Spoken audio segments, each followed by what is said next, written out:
이 믿음으로 산다, 이런 말을 많이 듣죠. 오직 의인은 믿음으로 말미암아 살리라. 우리 복음서에서 가장 핵심적인 그 내용은 율법에서 떠나서 믿음으로 살아야 된다, 이거예요. 예를 들어서 율법은 내가 살기 위해서 열심히 순종하고 행한다. 그런데 너는 그렇게 살 수가 없다, 이거죠. 예수님이 다 이뤄놓으시고 내가 해결해 놨으니 이걸 믿고 믿음으로 살아라, 이거예요. 그것을 정리해 주는 책이 로마서예요. 그래서 로마서의 핵심 주제는 의인은 믿음으로 말미암아 살리라, 이 뜻이거든요. 그럼 믿음으로 산다, 이 믿는 것은 마음으로 믿잖아요. 근데 마음이 보여요, 안 보여요? 안 보이죠. 보이지 않기 때문에 도대체 내 마음으로 나는 믿어요, 나는 마음으로 믿어요 하는데 마음을 해부해서 보일 수가 없잖아요. 그래서 믿음도 마찬가지예요. 믿음은 마음으로 믿기 때문에 볼 수가 없습니다. 그러나 믿음의 현상이 나타나요. 현상. 바람은, 공기는 눈에 볼 수 없지만 공기가 있다고 하는 현상을 우리가 볼 수 있죠. 그 바람은 눈에 볼 수 없지만 바람이 분다라고 하는, 보는 것처럼 이 현상을 말할 뿐이지 사실 보고 말한 건 아니거든요. 아유, 바람이 너무 세, 막 머리카락이 다 뽑혀 나가려고 하는 것 같아. 옷이 완전히 다 벗겨지고 막 바람 얼마나 세게 분지 몰라. 자, 바람이 봤어요? 안 봤잖아요. 바람이 세게 분다는 현상이 머리카락이 휘날리고 옷이 휘날리고, 그래서 바람이 세게 분다, 보는 것처럼 말을 할 뿐이지 바람을 볼 수는 없어요. 믿음, 눈에 볼 수가 없어요. 그러나 믿음 현상이 있다, 이거죠. 이 믿음은 생명의 역사 속에서 이루어지고 있는데, 여러분, 생명이라고 하는 것도 눈에 보이지 않죠. 생명이 눈에 보이십니까? 안 보이죠. 그렇지만 생명이 있음을 알 수 있는 것이 거기에 숨을 쉰다, 아니면 활동하는 것을 통해서 거기에서 아직 생명이 있다, 뭐 목숨이 있다, 막 그러잖아요. 사람이 죽은 것처럼 놀래가지고, 그러면 곧바로 와서 코에다가 대보죠.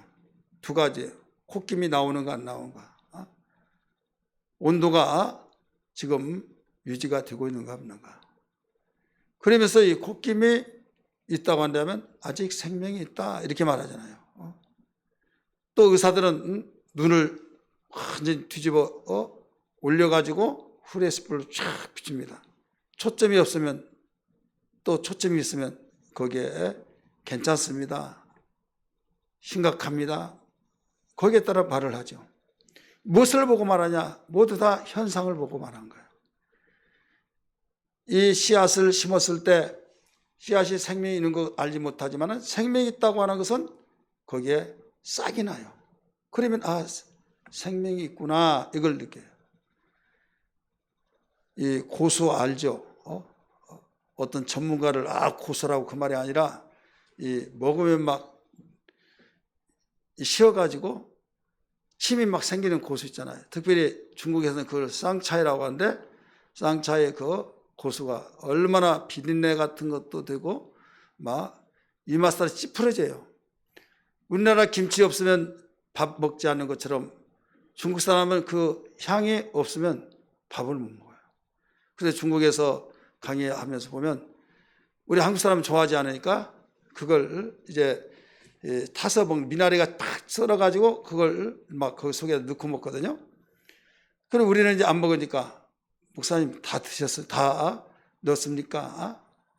이제 북을 이제 퍼잖아요. 근데 먼저 풀면 이제 됐냐고. 그럼 그 사람들은 이제 다 됐다고. 그러면 거기다가 이 이만한 그 국그릇에다가 썰어온 것을 듬뿍 부어가지고 그냥 휘저어요. 저어가지고 그것을 안 먹으면 못 산대요. 그러면 그런 고수, 그래서 거기에 맛이 드는 사람들이 있어요. 예, 거기에서 중국 좀 다니고 어떤 분은 제가 비행기 속에서 이야기하는데, 그 이야기했더니 그거 못 먹어요? 자기도 못 먹었대요. 자기 중국하고 거래를 하면서 중국 사람 왜 이걸 좋아한가, 그래서 호텔에 들어가서 일주일 동안 그걸 사다가 계속 씹어서, 처음에는 5바이트도 나오고 그랬대요. 계속 씹어서 먹는데 나중에 맛이 조금 5바이트 하는 그런 거기서 괜찮더니 이제 향이 나면서 진미를 느끼겠다는 거예요. 일주일 걸렸대요. 계속 씹어서 또 생기고 뱉다가 생기다가 해서, 왜 똑같은 사람인데 그들은 이것이 없으면 못 산다고, 우리는 완전히 입맛살을 찌푸리고 막 다 기겁하고, 왜 그런가? 똑같은 건데. 그래서 내가 중국 사람하고 무역을 하고 그러려면 이 어떤 음식에 다 들어가거든요. 그러기 위해서는 이걸 통과해야 된다 해가지고 그렇게 씹었다는 거죠. 그래서 그런 사람들에 의해서 또 이야기 듣고, 그래 나도 먹어봐, 왁 하는 사람이 있고, 맛있네 하는 사람이 있다 이거죠. 점점점 김치가 세계의 김치가 되듯이 이제 고수가 그렇게 됐어요. 그래서 우리 식구들 중에서도 또 몇 명은 또 좋아하는 사람이 있어요. 그래가지고 내가 또 가만히 있을 수 있습니까? 고수를 또 씹어서. 근데 이 고수가 이제 씨앗판에서 하는데요, 상당히 두꺼워요. 커요. 그런데 싹이 잘 안 나요. 그래서 이거 20일 뒤도 안 나요. 막 물을 주더라도. 근데 한 개가 났어요. 한 100포기를 했는데 하나뿐이 안 나와요. 나중에 파봤더니 그대로 있는 거예요. 이거 가짜인가? 그래서 나중에 하나를 다 사가지고 한 포기 사서 물에 담궈보라는 거예요. 사모님이 담궜더니 3분의 2는 다 뜨고 3분의 1만 가라앉아요. 목사님 이거 뜬 것은 그 따로 심고 가라진 거 따로 심어버려요. 그래서 일리가 있더라고요. 그래서 심어봤어요. 심었는데 가라앉은 것은 이틀이니까 싹이 올라요. 근데 안 가라진 것은 싹도 나질 않아요. 자, 생명이 있다 없다. 우리가 육안으로 어떻게 그 씨 속에 생명이 있다 없다 알 수 있어요? 그러나 싹이 나면 그 생명이 있다는 현상이 나타난다 이거예요. 현상이. 그렇다면 우리는 신앙이라는 것은 생명에 관한 것인데, 믿음이라고 하는 것은 생명에 관한 것인데, 내 속에 믿음이 있다 없다 이걸 어떻게 알 수 있어요? 볼 수는 없던 현상이 있다 이거죠.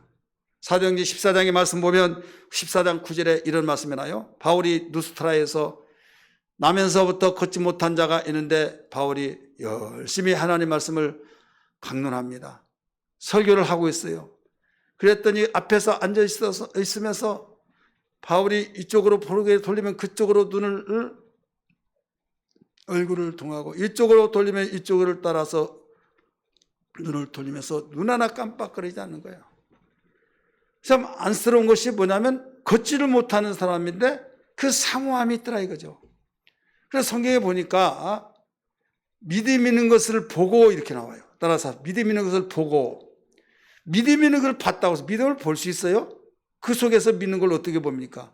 볼 수 없지만은 무엇을 알 수 있냐면 믿음의 현상을 알 수 있다 이거죠.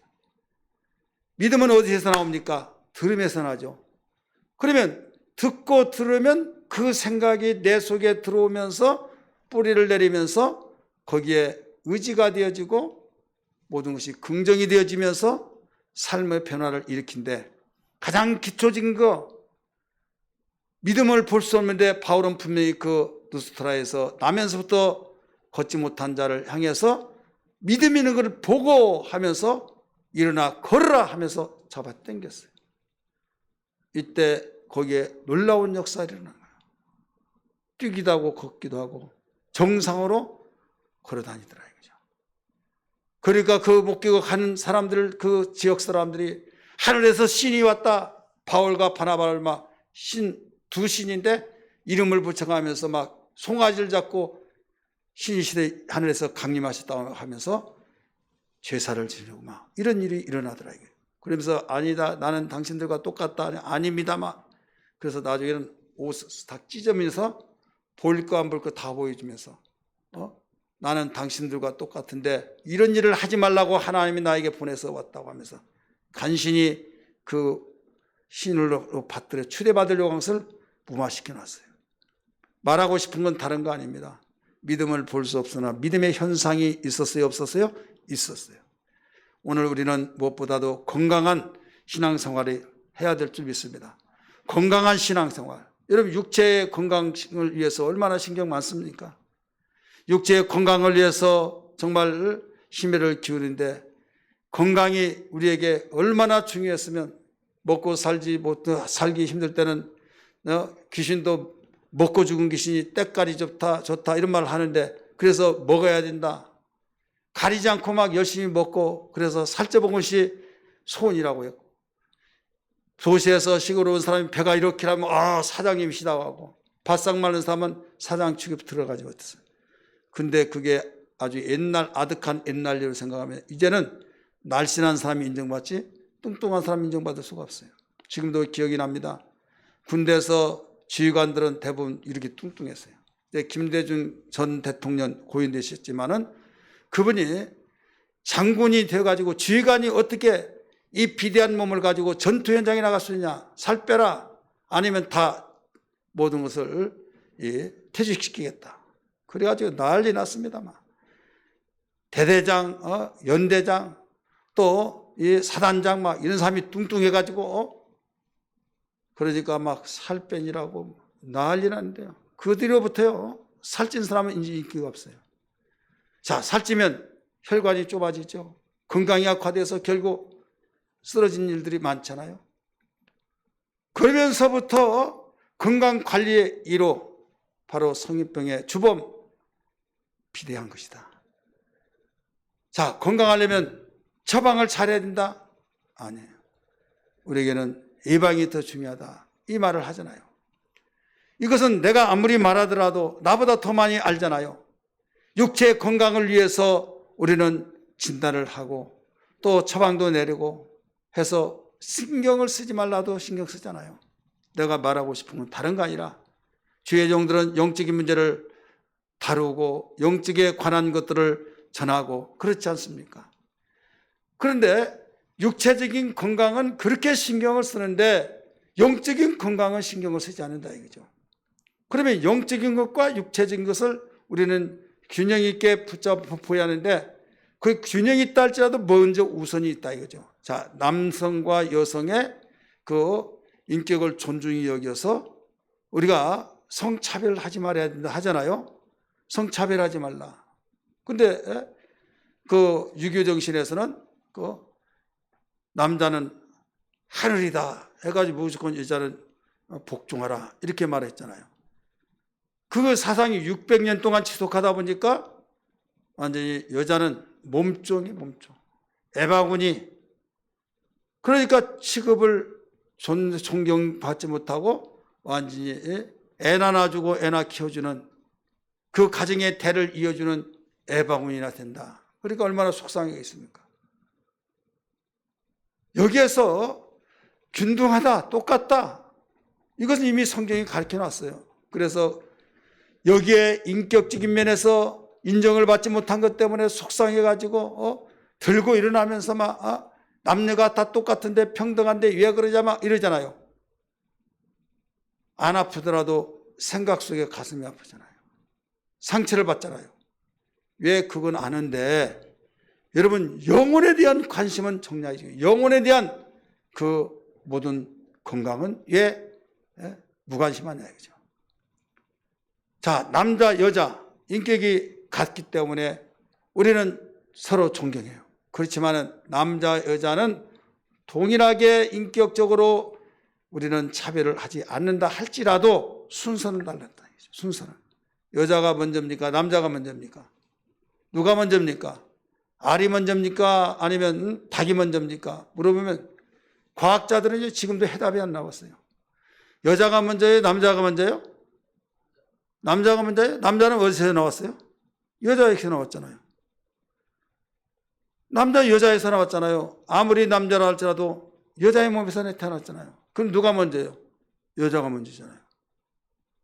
이게 달가 먼저냐 닭이 먼저냐 똑같은 거예요. 그러나 우리는 박사가 아닐지라도 예수 믿는 사람은요. 그들은 10년, 20년 하도 해답이 나오지 않는데 몇백 년 되더라도 해답이 나오지 않는데 우리는 순간에 해답을 내려버려요. 왜? 하나님의 지혜로. 이미 성경 가르쳐 줬잖아요. 누가 먼저입니까? 우리 오늘 기도하신 옥내 권사님, 남자가 문제예요? 여자가 문제예요? 그것도 생각해요? 여자가 문제면 남자가 문제예요?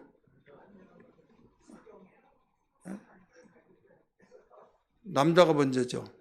왜 그렇습니까? 하나님이 남자를 만들고 갈비뼈를 빼서 여자 만들었잖아요. 순서는 분명히 있다 이거죠. 그렇지만은 하나님 만드신 인격이 똑같이 인격은 존중한다 이거죠. 이 순서가 있듯이 우리 육체와 영혼은 하나가 되어 있어요. 육체 속에 영혼이 있어서 바로 영혼도 귀하고 육체도 귀해요. 그러면 뭐가 먼저냐? 이게 뭐죠? 먼저. 자, 뭐가 먼저냐? 그러면 뭐가 먼저일까요? 대답을 못해요? 육체가 먼저예요. 왜? 육체를 먼저 만들었으니까. 그 다음에 생기를 불어넣었잖아요. 근데 영혼이 먼저예요. 왜 영혼이 먼저냐? 바로 영혼은 하나님이 입에서 나왔기 때문에 하나님이 먼저니까. 그리고 그것도 아주 이러면 이게 먼저고 이게 먼저 같죠. 그러나 이제 똑같다고 한다면 먼저 만드는 건 흙에서 나왔으니까 흙이 육체가 먼저다. 코에다 생기를 불어넣어서 나중에 있는 것 같지만은 하나님은 흙보다 먼저 계시고 흙을 만드셨으니까 하나님이 일부분이 생기니까 영혼이 먼저다.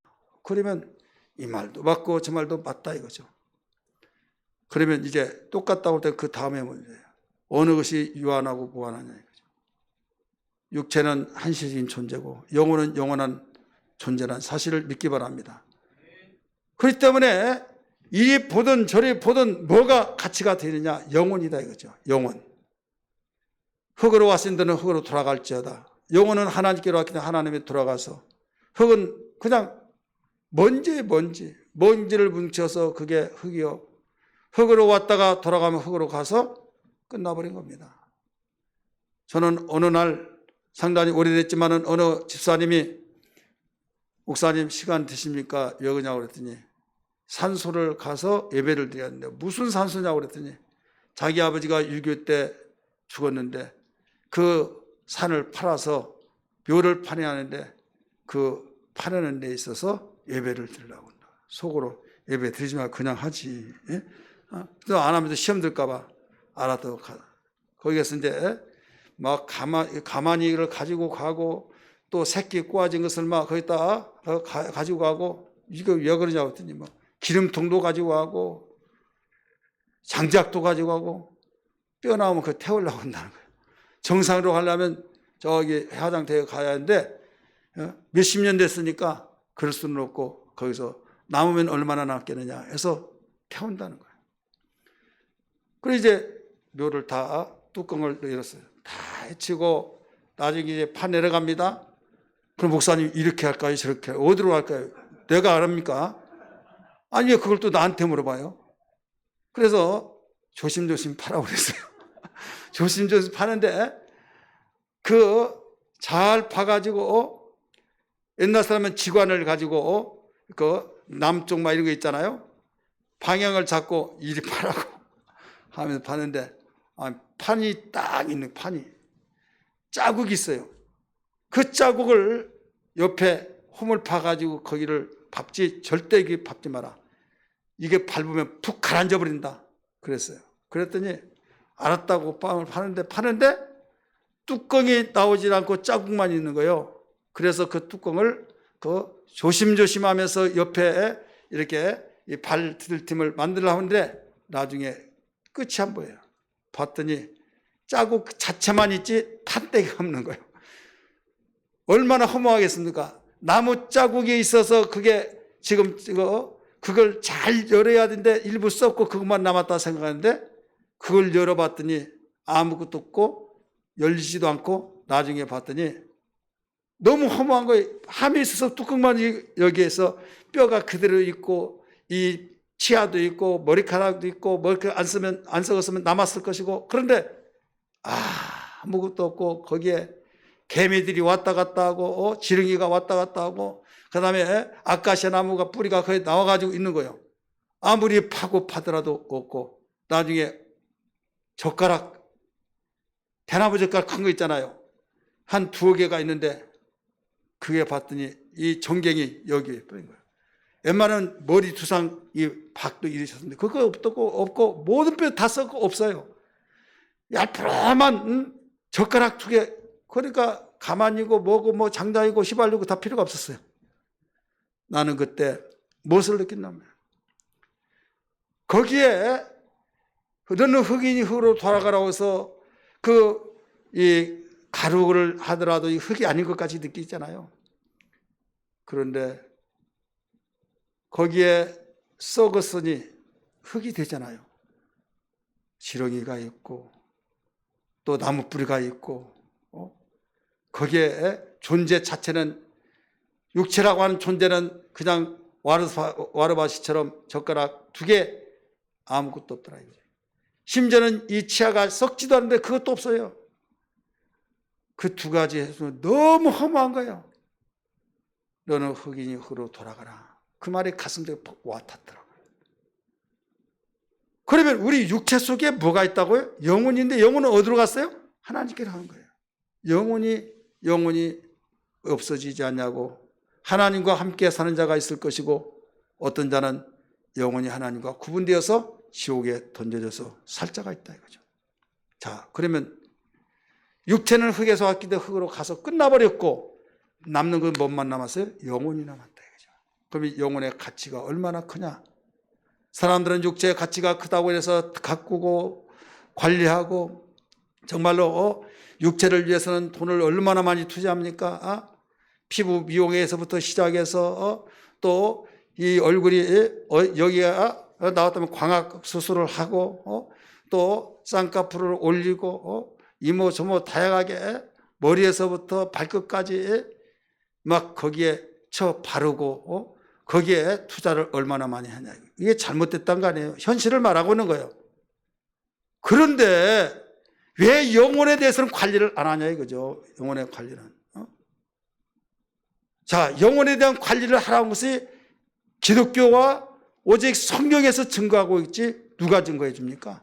모든 인간의 가치는 어디에 있다고요? 육체에.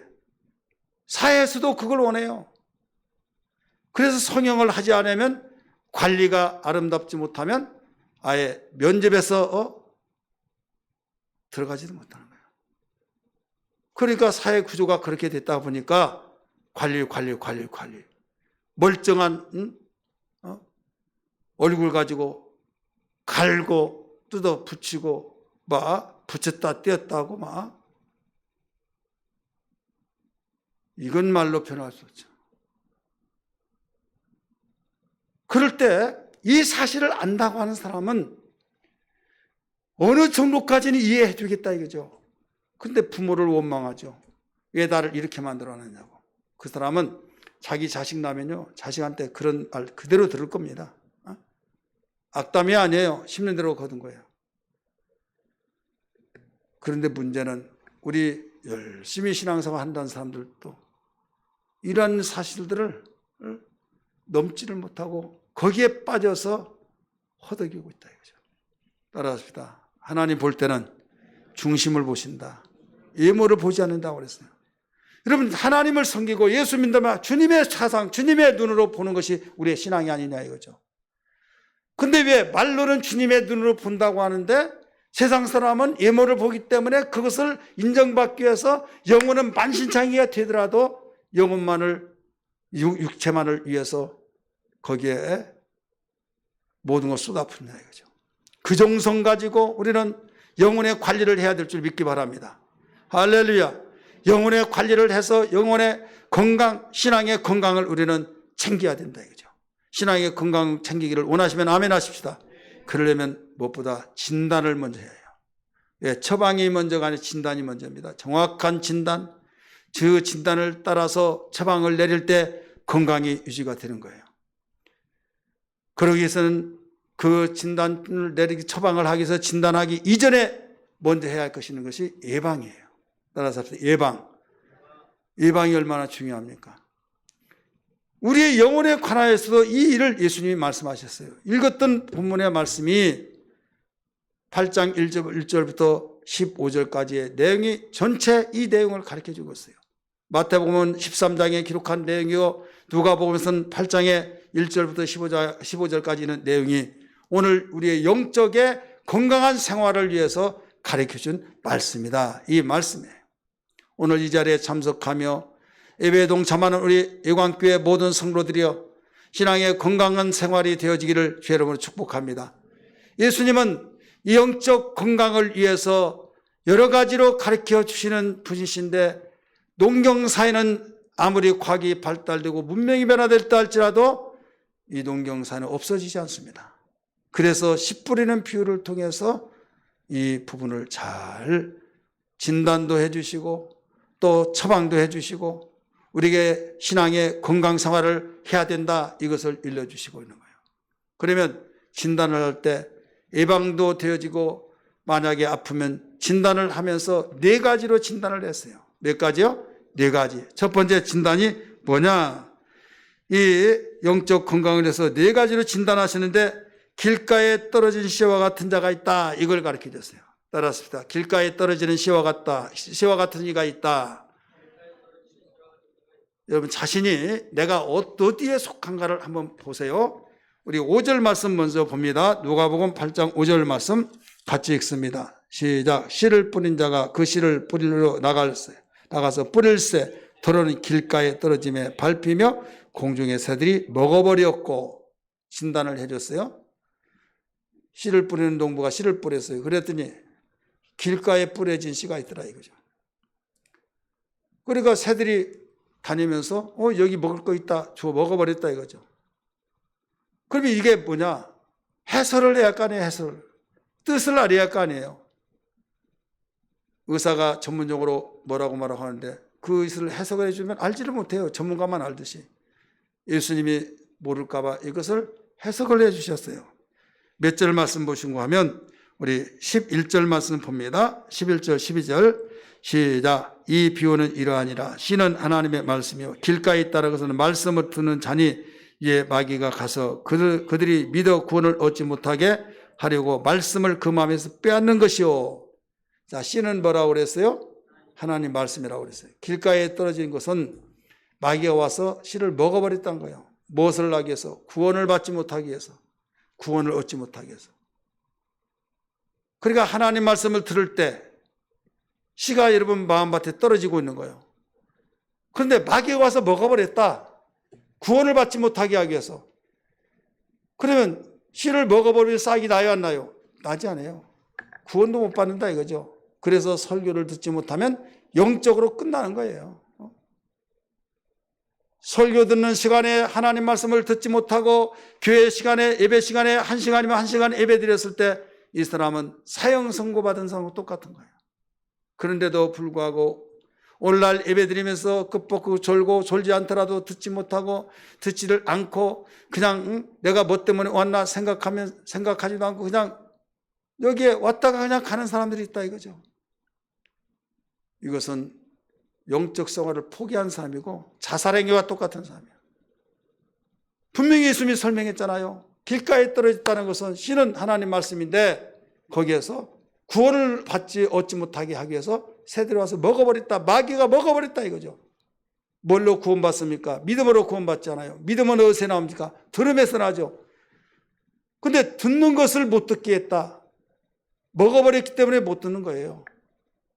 많은 사람들이 교회 생활하면서 듣지 못한 것을 통곡하고 애통하며 초비상을 걸고 정말 내가 설교가 들려오지 않는다고 한다면 금식을 해서라도 작정 기도를 해서라도 우리는 그 문제를 해결해야 하는데도 불구하고 그냥 대수롭게 여기고 그냥 전향 신앙생활을 하면서 왔다 갔다는 종교인이 되어버린 사람이 있는데 이 자리에 참석하는 우리 성도들 영상에서 우리 비대면으로 예배하는 모든 성도들은 한 사람도 없기를 주의 이름으로 축원합니다. 두 번째 건강한 신앙생활에서 진단을 예수는 뭘로 나타내 주시느냐? 바위 위에 떨어진 씨와 같은 자가 있다. 이걸 가르쳐 줬어요. 바위 위에. 마태복음에서는 돌밭 이렇게 나오죠. 우리 성경 말씀 봅니다. 6절 읽습니다. 6절 시작. 더러는 바위 위에 떨어짐에 싹이 났다가 습기가 없으므로 말랐고 나오죠. 씨가 바위 위에 떨어지는데 습기가 없으니까 말라버렸다. 이게 진단이에요. 그 해설이 13절 말씀 읽습니다. 13절 시작. 바위에 있다는 것은 말씀을 들을 때 기품으로 받으나 뿌리가 없어 잠깐 믿다가 시련을 당할 때 배반한 자요. 바위에 떨어졌을 때 습도가 없다가 보니까 아침에는 습도가 있겠죠. 해 뜨면 말라버리죠. 그러니까 완전히 싹이나 결실을 못한다 이거죠. 깊고 싹이 날 무렵에 나중에 말라버리고, 그러니까 결국 마음에 깊을 때는 막 좋다고 하고 행복하다고 하고 예수 잘 믿어야겠다 하다가 나중에 어려움을 당하면 야, 예수 믿어도 다 필요 없어. 자기가 방금 전까지만 감사하다고 하고 그랬던 사람이 정신이 없듯이 자기가 했던 말도 생각나지 않듯이 엉뚱한 말하면서 주님 배반한 자. 여러분 주변에서 보십시오. 교회 생활하면서 열심히 신앙생활했다가 하나님께 원망을 하지 않으면 다행인데 원망하고 당신이 이렇게 간증했지 않느냐. 아, 그때는 내가 그랬는지 모르겠지만은 했다고 하면 누가 뭐라고 그래요? 모르겠지만은 막 하면서 별의별 말을 다 하면서 배반하더라 이거죠. 이게 어디에 떨어진 사라고 그랬어요? 바위 위에 떨어진 시와 같다. 여기에 잠깐 믿다가 시련을 당할 때 배반한 자요. 이런 사람이 있다. 이거예요. 이런 사람 있는 사람에게는 바로 신앙을 진단해서 건강한 신앙생활을 해야 된다. 이렇게 일러주고 있어요. 세 번째 진단 주님이 말씀하셨어요. 가시떨기 속에 떨어진 씨와 같은 자가 있다. 가르쳐 줬어요. 7절 말씀 봅니다. 시작. 더러는 가시떨기 속에 떨어짐에 가시가 함께 자라서 기운을 막았고. 자, 가시. 거기에 떨어지니까 가시 막 자라잖아요. 그러니까 곡식이 씨가 뿌려서 자라는데 그 기울에 막혀서 결실하지 못하더라 이거죠. 14절 해설입니다. 예수님의 해설 14절 시작. 가시떨기에 떨어졌다는 것은 말씀을 들은 자이나 신에는 중 이생의 염려와 재물과 활력을 기울에 맡겨 온전히 결실하지 못한 자예요. 살다 보면 우리가 염려가 있어요 없어요? 돈 때문에 염려, 자식 때문에 염려, 또 직장 때문에 사업 현장 때문에 염려, 이모저모 염려가 많이 있어요. 또 다른 건 다 참겠는데 물질이 없어서 하면서 물질에 또 가로막히고, 더 나가서 어떤 놀고 즐기고 향나게 즐겨서 노는 것 재밌어서 교회를 나오지 못하고 이런 사람이 있더라 이거죠. 그래서 결실을 못한다 이렇게 일러주고 있습니다. 마지막 네 번째는 좋은 땅에 떨어진 씨와 같은 자가 있다 하셨어요. 오늘 네 가지 자신을 진단해 보기 바랍니다. 어디에 속한지. 여기에 15절 좋은 땅에 있다는 것은 착하고 좋은 마음으로 말씀을 듣고 지켜 인내로 결실한 자니라 이 나와요. 이 8절에서는 좋은 땅이 나와요. 15절에는 해석이 나와요. 자, 여기서 우리는 알아야 할 것이, 자, 길가에 떨어진 씨, 돌밭, 바위밭, 그 다음에 가시덤불, 좋은 땅. 지금 길은 다 달라요. 밭은 다 달라요. 다르지만은 공통점이 있어요. 같은 점이 있어요. 씨라고 하는 것이 공통. 따라서 씨다. 씨는 다 공통점이에요. 길밭에 떨어졌던, 길가에 떨어졌던, 바위 위에 떨어졌던, 가시덤불에 떨어졌던, 좋은 땅에 떨어졌던 똑같은 씨예요. 똑같은 씨인데 어떤 씨는 결실도 못하고 씨값도 건지지 못하고 어떤 데는 30배, 100배 결실을 거두고. 자, 씨가 나빠서 그래요? 밭이 나빠서 그래요? 여기서 뭐가 나빠서 그렇습니까? 밭이 나빠서 그렇잖아요. 씨는 아무 손색이 없어요. 씨는 아무 이상이 없어요. 문제는 밭이다 이거죠. 오늘날 많은 사람들이 씨를 원망한 경우가 많이 있어요. 하나님이 왜 그런가 저런가 하면서. 그러나 문제는 내 자신의 밭, 우리 마음, 내 마음판에 좋은 밭이 되어서 씨가 떨어질 때 30배, 60배, 100배 결실을 거둬야 할 텐데 마음의 밭은 어떤 밭으로 변화됐어요? 길가에 떨어진 그 밭, 길밭이 되고 바위밭이 되고 가시덤불의 밭이 되고 거기에 씨를 뿌려본들 기운에 막히고 뿌리가 얇아서 뿌리를 내리지 못하고 길에 떨어진 적시에 새들이 와서 먹어버리고 그래서 결실할 수가 없다는 거예요. 문제는 우리 마음이 아름다운 복된 밭이 되어야 될 줄 믿습니다. 따라합시다. 복된 밭. 그래서 우리 마음의 밭을 관리해야 된다. 신앙의 건강을 위해서는 마음의 밭을 관리하지 않고는 절대로 결실할 수가 없다. 이걸 가르쳐 줬어요. 씨는 손색이 없어요. 씨는 하나님 말씀이라고 그랬어요. 누구에게든지 그래 똑같은 시간에 똑같은 하나님 말씀으로 전할 때 어떤 이는 회개하고 어떤 이는 가슴을 치며 통곡하며 하나님의 은혜를 생각하면서 신앙생활 건강을 위해서 무럭무럭 회복이 되어지고 장성한 신앙이 되는데 어떤 사람은 10년, 20년, 30년 그 이상도 계속적으로 자라지를 못하고 바싹 마르고 지금 꺼져가는 등불처럼 그런 생활을 하고 있는데 왜 그러느냐? 그 이유는 자신의 마음의 밭을 점검해야 될 줄 믿습니다. 신은 똑같다 이거죠. 목사가 하나님의 종으로서 하나님 말씀을 전할 때 시험 들고 때로는 은혜 받지 못한 사람에게는 은혜 받지 못하는 안 좋은 시를 갖다가 전해주고 은혜 받는 사람들은 좋은 시를 갖다가 전해주고 그렇습니까? 아니잖아요. 똑같은 시간에 똑같은 말씀을 전하잖아요. 근데 어떤 분은 건강한 신앙이 되고 어떤 분은 바로 병든 신앙이 되고 그 이유는 문제는 뭐로다? 자기 마음의 밭이로다. 그래서 우리는 마음의 밭을 관리해야 될 줄 믿습니다. 무릇 지킬 만한 것이 내 마음이니 이에서 생명이 나느니라 말씀하셨잖아요. 잠언 4장 23절. 지킬 만한 것이 많이 있다. 너희 돈도 지켜야겠고 너희 건강도 지켜야겠고 네가 정말로 사업 계획 속에서 여러 가지 방해하는 사람이 있을 텐데 그것도 저것도 지켜야 할 텐데 그보다도 먼저 지켜야 할 것이 네 마음이다 이거예요. 그래서 항상 우리는 자신 속에 내 마음이 교만한 마음이지 겸손한 마음이지 내가 좋은 땅에 떨어지는 씨가 자라서 열매 맺을 수 있는 기름진 옥토의 마음의 밭이 되어야 하는지 아니면 지금 현재 어떤 위치에서 밭이 되고 있는지를 진단하면서 우리 좋은 밭이 되어지기 위해서 관리를 잘하기를 다시 한번 주의 이름으로 축원합니다. 그러려면 어떻게 하느냐?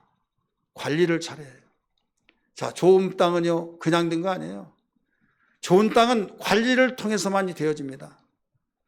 우리 이곳이 논이었습니다. 근데 푹 들어가가지고 다락논 있잖아요. 이렇게 돼가지고 막 그러다 보니까 저 뒤에서 여기까지 2m 차이가 나요. 이거 하나로 평지를 했어요.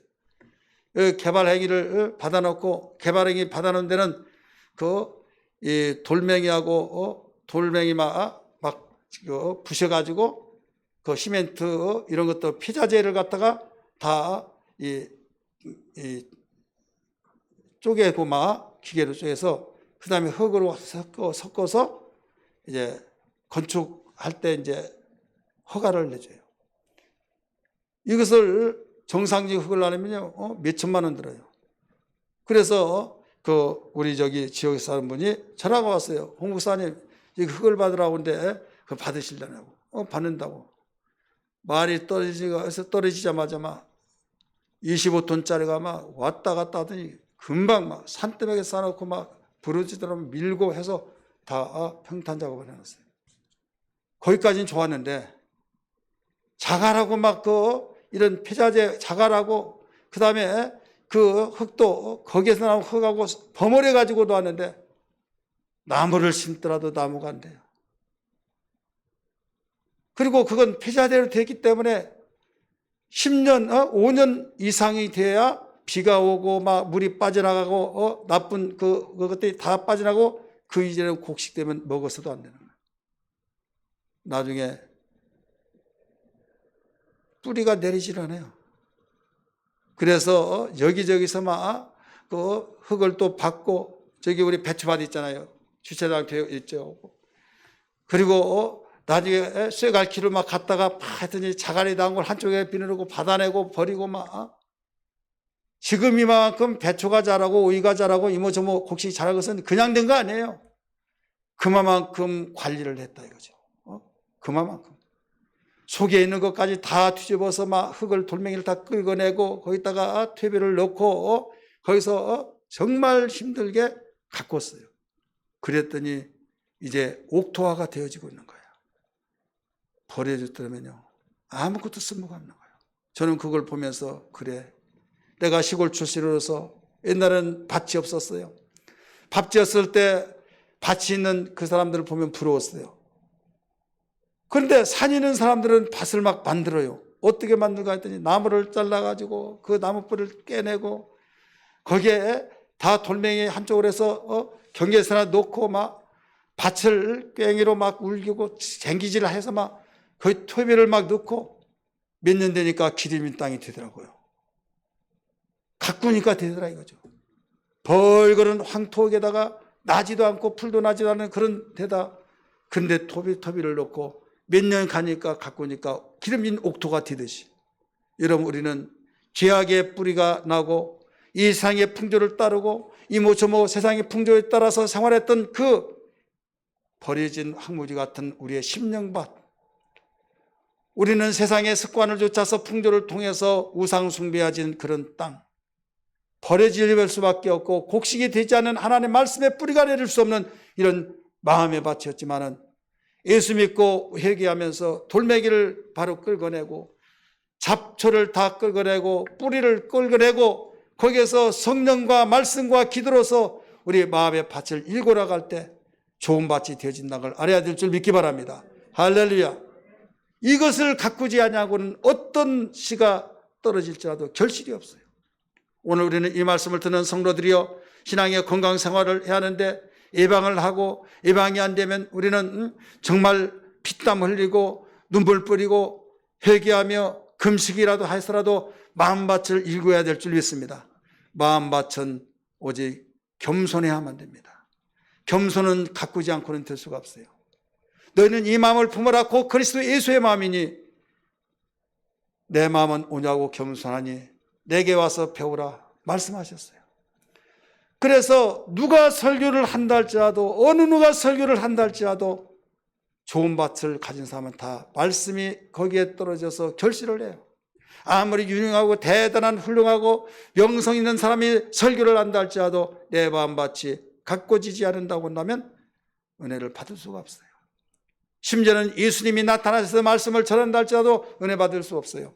예수님이 당시에 나타나셔서 설교할 때 마음이 가난하고 온유한 그 사람들은 은혜를 받았지만은 대제사장, 서기관, 율법사, 바리새인들, 서기관 이런 사람들은 예수님이 하는 말을 책을 잡고 불고 늘어지면서 저 사람을 죽여야 된다. 강도를 놓아주더라도 예수는 십자가 못 박혀 죽여야 된다. 왜 그랬습니까? 마음밭이 완악했기 때문에. 오늘 우리는 날마다 자기 마음의 밭을 점검하면서 잘못된 부분을 우리는 고쳐나가야만 돼요. 그래서 마태복음에서는 옥토라고 그랬어요. 좋은 땅이 우리 13장 22절 보면 말씀을 듣고 깨닫는 자 이게 바로 좋은 땅이라고 했어요. 따라서 합시다. 말씀을 듣고 깨닫는 자 이게 좋은 밭이라고 그랬어요. 근데 오늘 본문에 누가복음은 말씀을 듣고 깨닫는 자가 좋은 밭이라고 마태복음에서는 그렇게 가르쳐 주셨는데 누가복음에서는 우리 8장 15절에서 착하고 좋은 마음 이렇게 나와요. 한번 따라서 봐. 착하고 좋은 마음, 겸손한 마음으로 말씀을 듣고 지켜 인내로서 결실을 기다린 자. 인내. 더 구체적으로 설명을 하고 있잖아요.